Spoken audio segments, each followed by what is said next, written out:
નમસ્કાર દર્શક મિત્રો, સાવરકુંડલાની રફતારમાં આપનું સ્વાગત છે। અમરેલી જિલ્લાના ધારી પૂર્વ વન વિભાગ દ્વારા વન્ય પ્રાણીઓના ગેરકાયદેસર શિકારનો પર્દાફાશ કરવામાં આવ્યો છે, જેમાં 4 શિકારીઓ હથિયાર અને બાઇક સાથે ઝડપાયા છે।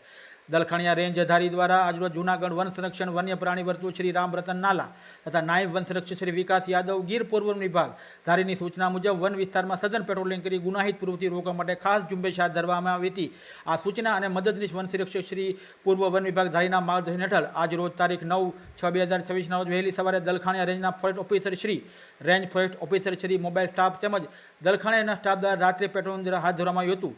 આ પેટ્રોલિંગ દરમિયાન દુધાળા ગામના રેવન્યુ વિસ્તારમાં વન વિભાગની ટીમની સરાહનીય કામગીરી કરી વન્યજીવોનો શિકાર કરતા 4 ઈસમોને રંગે હાથથી ઝડપવામાં આવ્યા હતા, જેમાં બલોચ જમાલ, ફતેહ મોહમ્મદ રહે ધારી, આરબ સલીમ જહાંગીર રહે ઉના, મકરાણી રફીક વલીભાઈ રહે દુધાળા, દરજાદા આમિર ફિરોજભાઈ રહે દુધાળા નામના 4 શિકારીઓને હથિયાર અને બાઇક સાથે ઝડપી પાડી તેમની વિરુદ્ધ વિવિધ કલમો હેઠળ ધારા મુજબ કાર્યવાહી હાથ ધરવામાં આવેલ છે।